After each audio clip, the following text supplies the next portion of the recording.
All right? I seriously need to tell you about something that happened to me a couple days ago that completely changed how I see God's love for all his creation. I had an encounter with Jesus, where I asked him the one question that has haunted pet owners for centuries, and his answer didn't just surprise me, it left me sobbing with joy and wonder at the depth of his compassion. What he showed me about animals, about their eternal destiny, about the way he sees every creature he's made, will shake everything you thought you knew about heaven and God's heart. But to understand why this revelation meant so much to me, I need to take you back to where this journey began. I'm sitting here on my back porch with my golden retriever, and the late afternoon sun is filtering through the trees behind us, creating this peaceful sanctuary where I've done some of my deepest thinking.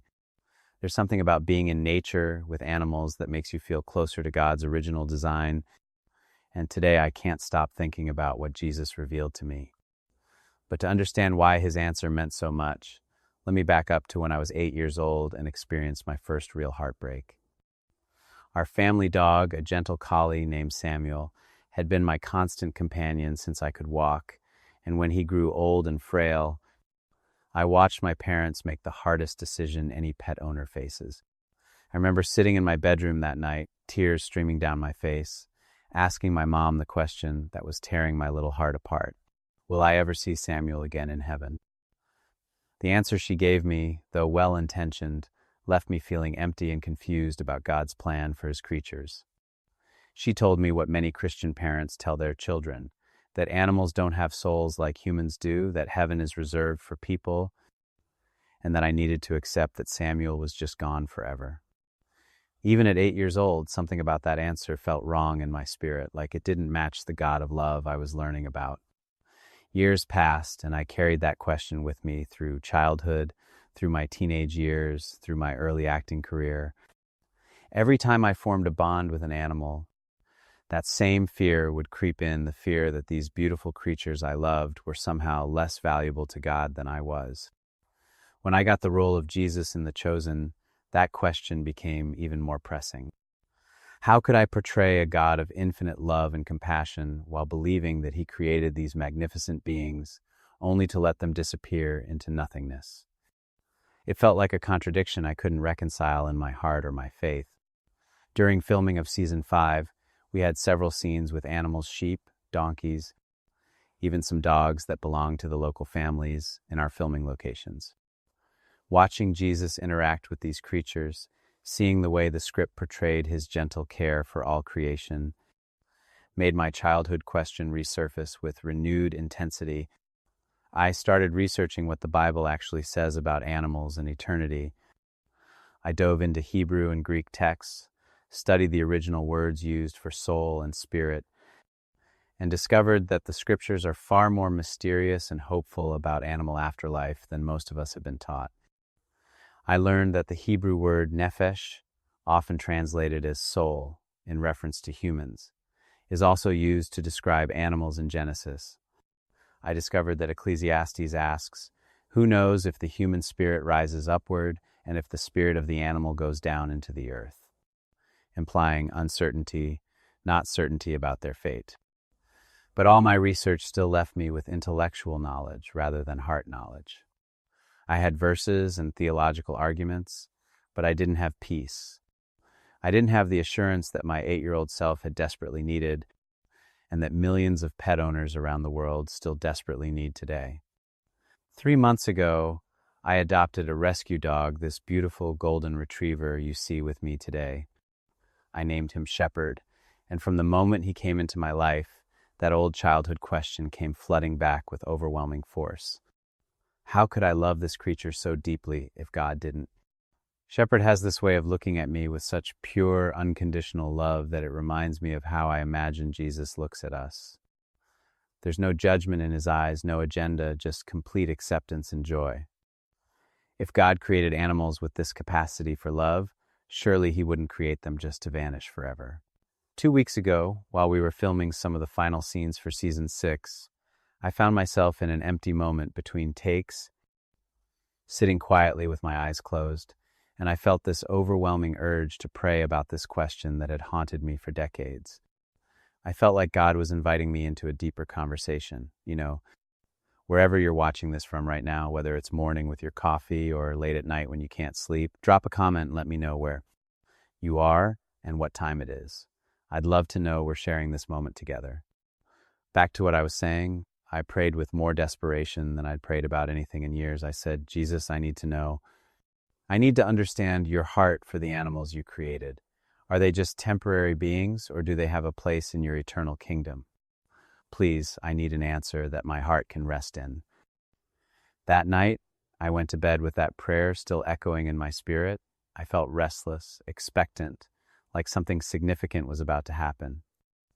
I'd learned to recognize that feeling during my years of playing Jesus. It's the feeling that comes right before God wants to teach you something that will change your perspective forever. I woke up around 3 a.m. with the strongest sense that I needed to go outside and pray. There was something about being under the open sky, surrounded by God's creation, that felt necessary for what He wanted to show me. I grabbed a blanket and went out to my backyard. As I sat there under the stars, praying and waiting, I felt this incredible peace wash over me. The night was so quiet except for the gentle sounds of crickets and the distant call of an owl. I felt like I was sitting in a cathedral of creation, surrounded by the very beings I was asking God about. And then, in that sacred space between sleeping and waking, between earth and heaven, Jesus came to me with an answer that would forever change how I see His kingdom, His love, and His plan for every creature He has ever made. What He showed me was more beautiful than anything I could have imagined. Suddenly, I found myself in a place that felt like the most perfect version of Earth I'd ever experienced. The colors were more vivid, the air was filled with a peace that penetrated my soul, and I could hear what sounded like the gentle harmony of all creation singing together in perfect unity. I turned around and saw Him, Jesus, walking toward me across a meadow that seemed to stretch endlessly in every direction. But I wasn't alone with Him. Running beside Him, leaping with pure joy, were animals of every kind I'd ever seen and many I hadn't, all moving together in perfect harmony. There were dogs of every breed, cats both wild and domestic, horses galloping with manes flowing in a wind that felt like love itself. I saw elephants and tigers, birds of paradise soaring overhead, and creatures so beautiful I had no names for them, all radiating the same joy and peace that emanated from Jesus Himself. As Jesus approached me, a small collie broke away from the group and ran straight toward me. Even before he reached me, I knew somehow, impossibly, I knew this was Samuel, my childhood companion, but not as I remembered him. He was glorified, perfected, radiating love and joy in a way that took my breath away. Jesus smiled as Samuel jumped into my arms, and I felt that same pure love I'd experienced as a child, but magnified beyond anything earthly. Jesus placed His hand on Samuel's head and said, "Jonathan, did you really think my love was limited? Did you believe I would create such capacity for love and then waste it?" Tears were streaming down my face as I held Samuel, feeling his spiritual presence in a way that was more real than any physical embrace. Jesus continued, "Every creature I have made carries a spark of my love within them. They are not accidents or temporary amusements, they are beloved parts of my creation." I looked around at all the animals surrounding us, and I could see something in their eyes that I'd never fully recognized before. It was the same thing I saw in Shepherd's eyes, the same thing I'd seen in Samuel's. It was the love of God reflected through His creatures, pure and unfiltered by human complications. "But Lord," I said, still hardly believing what I was experiencing, "I was taught that only humans have souls, that only we are made in your image." Jesus laughed, and it was the most joyful sound I'd ever heard, like wind chimes made of pure happiness ringing through heaven itself. "You were made in my image in ways that animals are not," He explained, "but that doesn't mean they are without spirit. They are expressions of my creativity, my joy, my love for life itself. When I made them, I breathed my delight into their very being, and that delight is eternal." He gestured to the magnificent scene around us, and I realized this wasn't just a temporary vision, this was heaven itself, or at least a glimpse of it. "Look at my kingdom, Jonathan. Does this look like a place where love would be limited, where joy would be rationed, where the innocent would be excluded?" A butterfly landed on Jesus' shoulder, its wings shimmering with colors that don't exist on Earth, and he smiled at it with the same tender love I'd seen him show to children in our show. "Every flutter of these wings brings me joy," he said. "Every purr, every bark, every song of a bird is a prayer of gratitude that rises to my throne." I watched as animals that would be natural enemies on Earth played together in perfect harmony. Lions nuzzled lambs, cats and dogs ran together like lifelong friends, and predator and prey relationships had been transformed into something beautiful and peaceful that reflected God's original design before the fall. "This is what I always intended," Jesus said, seeing my amazement. "The brokenness of Earth, where animals suffer and fear each other, where they experience pain and loss that was never my plan. This," he gestured to the paradise around us, "this is my plan, restored and perfected for eternity." I felt Samuel nuzzle closer to me, and I realized that somehow he knew me, remembered me, loved me still, but with a love that was now perfect and eternal. The bond we'd shared on Earth hadn't been broken by his passing, it had been transformed into something that would never end. Jesus looked at me with eyes full of compassion and said, "I have so much more to show you about my heart for all creation. Are you ready to understand the depth of my love for every living thing?" My heart was so full of joy and wonder that all I could do was nod, ready to receive whatever revelation he wanted to share. Jesus began walking deeper into this heavenly paradise, and as we moved together, he started sharing truths about animals and eternity that no earthly theology had ever taught me. "Let me show you 7 profound truths about animals in my eternal kingdom that will transform how you see every creature I've made." "First," he said, as a group of horses galloped past us with manes that seemed to be made of starlight, "animals are not accidents or afterthoughts in my creation. Every species, every individual creature is a deliberate expression of my infinite creativity. I don't create anything without purpose, and I don't love anything temporarily." A magnificent golden eagle landed on his outstretched arm, and Jesus stroked its feathers with incredible tenderness. "Second, the capacity for love that you see in animals, their loyalty, their joy, their ability to comfort and heal human hearts. That capacity comes from me. It's a reflection of my own nature flowing through them. Think about it, Jonathan," he continued, as the eagle soared away into the perfect sky. "When a dog shows unconditional love to a human who has hurt them, where does that forgiveness come from? When a cat provides comfort to someone who is grieving, who is the source of that healing? That's my love working through them." As we walked, I noticed that every animal we encountered seemed to recognize Jesus, not with fear or submission, but with pure joy and worship. They approached him like beloved children, approaching a father who delights in them. "Third," he said, "animals worship me in their own way, simply by being what I created them to be. Every time a bird sings at dawn, it's a hymn of praise. Every time a cat purrs in contentment, it's a prayer of gratitude. Every time a dog shows unconditional love, it's a sermon about my character. They worship me naturally, without the complications that humans often bring to worship." We paused beside a crystal-clear stream where animals of all kinds were drinking together in perfect peace. "Fourth," Jesus said, "the bonds between humans and animals are not random attachments, they are part of my design to teach both species about love, loyalty, and sacrifice. These relationships have eternal significance." I watched as creatures that had clearly been beloved pets on Earth were reunited with humans who were weeping with joy. The love between them was tangible, radiant, and obviously eternal. When a human loves an animal, and an animal loves a human, that love doesn't die because love itself is eternal. It comes from me, and I am eternal.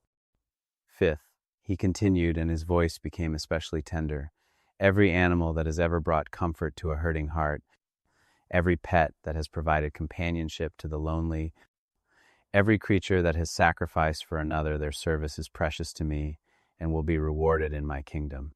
I saw what looked like a ceremony taking place nearby, where Jesus was somehow honoring animals who had served humans with special purposes on Earth. Service dogs, therapy animals, even simple pets who had provided love during difficult times, all were being celebrated for their faithful service to his people. "Sixth," Jesus said, as a group of playful puppies tumbled around our feet. The joy that animals bring to human lives is a taste of the joy that fills my kingdom. Their capacity for play, for simple happiness, for living in the present moment. These are qualities I want my human children to learn. He picked up one of the puppies, and it licked his face with pure delight. Animals live without anxiety about tomorrow, without regret about yesterday. They love without conditions, forgive without holding grudges, and find joy in simple pleasures. These are the qualities that make my kingdom beautiful. And seventh, he said, setting the puppy down gently, the death of an animal is not the end of their story, just as the death of a human is not the end of theirs. I am the God of resurrection, of new life, of restoration. What I love, I preserve. What I create with purpose, I don't waste. As if to demonstrate this truth, Jesus called out across the meadow, and I watched in amazement as animals from every era of Earth's history came running, flying, and walking toward him. Creatures that had been extinct for millions of years, species that had lived and loved and served their purpose on Earth, all alive and perfect in his presence. You see, Jonathan, he explained as a saber-toothed cat nuzzled against him like a house cat, extinction on Earth is not extinction in eternity. Every sparrow that falls, I catch. Every creature that completes their earthly journey, I welcome home. Nothing that bears my love is ever truly lost. I found myself weeping as I watched dinosaurs playing gently with modern pets, as ancient sea creatures swam through the air like it was water, as every animal that had ever lived existed together in perfect harmony. But why don't we teach this on Earth? I asked. Why do we tell children their pets are gone forever? Jesus' expression grew sad for a moment, because my people have forgotten the fullness of my love. They've made my kingdom smaller than it actually is, more exclusive than I ever intended. They've forgotten that my heart breaks when any part of my creation suffers, and that my joy is complete only when all creation is restored. The same love that sent me to die for humanity also grieves over every animal that suffers, every pet that is lost, every creature that experiences pain. My redemption is for all creation, not just one species. The earth itself groans, waiting for the restoration I will bring. As we continued walking, Jesus showed me gardens where animals that had been used for food on earth now grazed peacefully, no longer needing to give their lives for survival. The predator-prey cycle had been completely transformed into something beautiful and life-giving rather than violent and fearful. In my restored kingdom, he explained, there is no more death, no more pain, no more fear. The lion lies down with the lamb, not as a metaphor, but as reality. Every creature finds their perfect purpose, their complete joy, their eternal home in relationship with me and with each other. I saw animals that had been abandoned or abused on earth now healed completely, their spirits whole and radiant with the love they had always deserved. Every cruelty they suffered is redeemed, Jesus said. Every kindness they showed is magnified. Every moment of love they experienced becomes eternal. And the humans who love them, he continued, gesturing to the joyful reunions happening all around us, they discover that the love they shared was just a preview of the love that awaits them here. The bonds they formed were preparation for the eternal relationships they'll enjoy in my kingdom. A thought occurred to me as I watched Samuel playing with other dogs in pure freedom and joy. Lord, does this mean that people who don't believe in you on earth but love animals deeply, does this reveal something about their hearts that you see? His smile was radiant with approval at my question. The capacity to love my creatures often reveals a heart that is open to loving me, even if they don't understand that yet. He answered, many people who claim they don't believe in God live more like me when they show kindness to animals than some who claim to follow me but show no compassion to my creatures.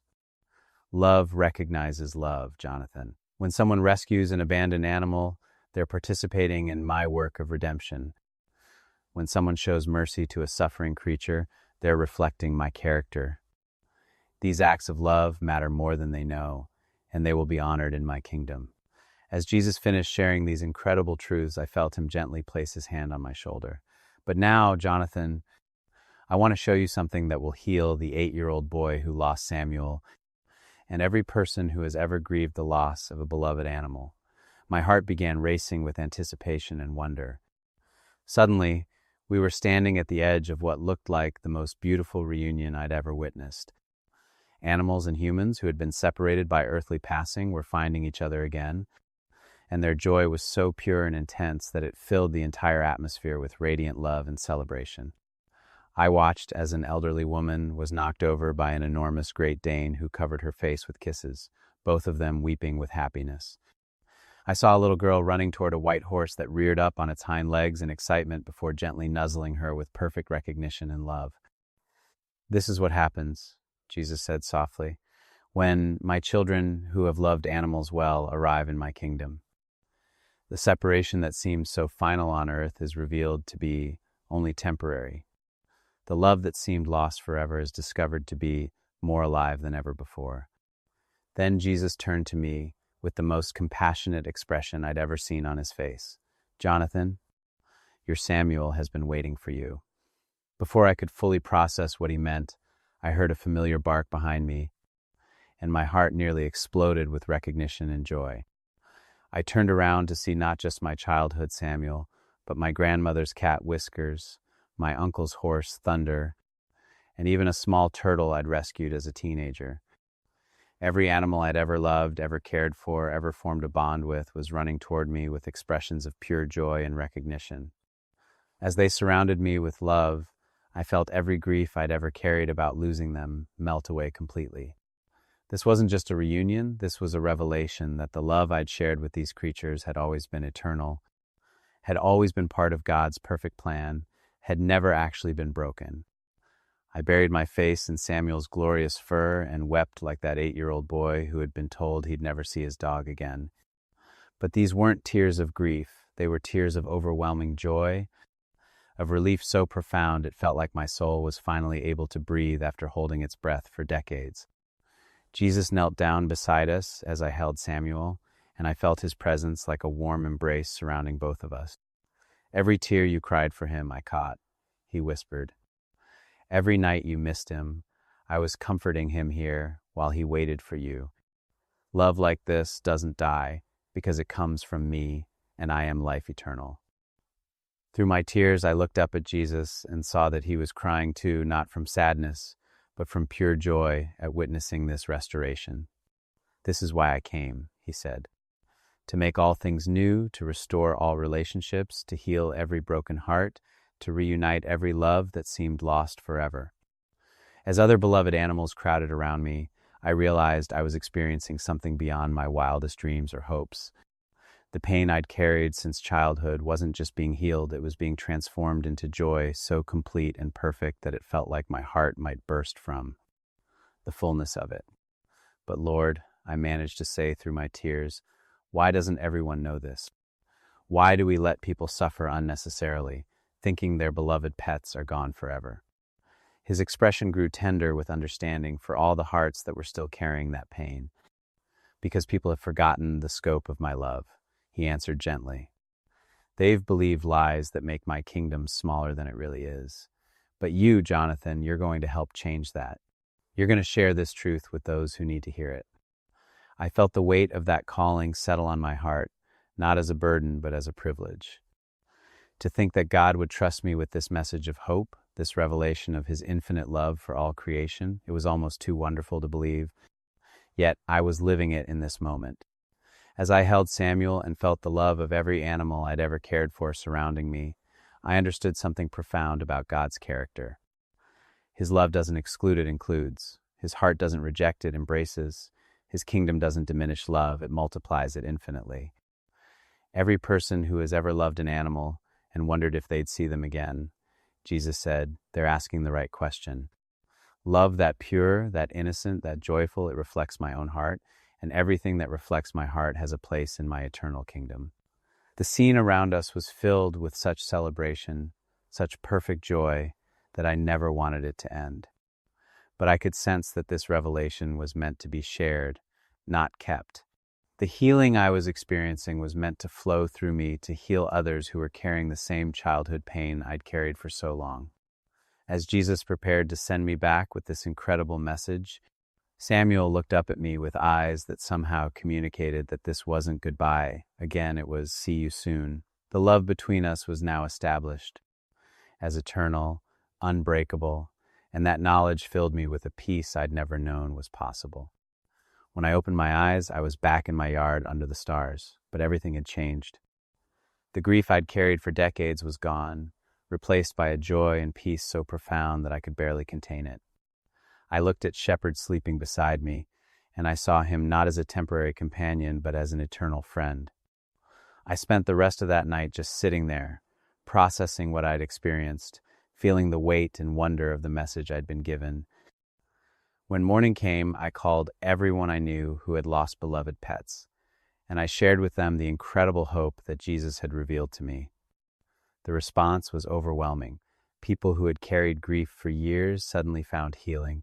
Children who had been told their pets were just gone lit up with joy when they learned the truth about God's love for all his creatures. The message was touching hearts in ways I never could have imagined. Now, every time I look at Shepherd, every time I see any animal, I see them through the lens of eternity. They're not just temporary companions, they're beloved parts of God's creation with their own place in his eternal kingdom. This knowledge has completely transformed how I relate to all of creation. I've started incorporating this message into my work, letting people know that the God we see in The Chosen is a God whose love extends to every creature he's made. The Jesus I portray isn't just the Savior of humanity, he's the Redeemer of all creation, the one who makes all things new. And now I understand why God gave me this revelation to share with you. There are millions of people carrying unnecessary grief about beloved animals they've lost, millions of children being told lies about God's heart for his creatures. This message of hope isn't just for me, it's for everyone who has ever loved one of God's animals. Father God, I pray right now for every person watching this who has ever lost a beloved pet, who has ever wondered if they'd see their animal companion again, who has carried grief about creatures they've loved deeply. Lord, let the truth of your infinite love wash over their hearts right now. I pray that you would heal the childhood wounds of those who were told their pets were gone forever, that you would restore hope to those who have believed lies about the scope of your kingdom.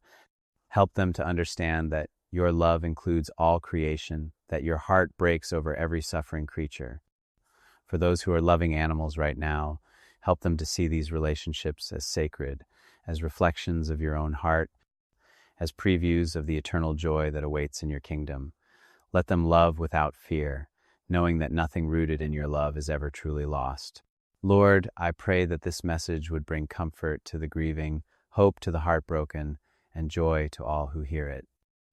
Use this revelation to draw people closer to you, to help them understand the fullness of your love and the breadth of your redemption that extends to all creation. Thank you for trusting me with this incredible message. Thank you for healing my own heart after decades of unnecessary grief. Thank you for showing me that your kingdom is even more beautiful, more inclusive, more loving than I ever dared to imagine. Help me to share this truth with faithfulness and love. And to everyone watching, know this: the love you've shared with animals in your life is eternal because it comes from an eternal God. Your beloved companions are not lost. They're waiting for you in a kingdom where love never ends, where relationships are restored, and where all creation worships together in perfect harmony. If this message touched your heart, please subscribe so we can continue these conversations, and share your own story in the comments. I'd love to hear about the animals that have brought God's love into your life. In Jesus' name, amen.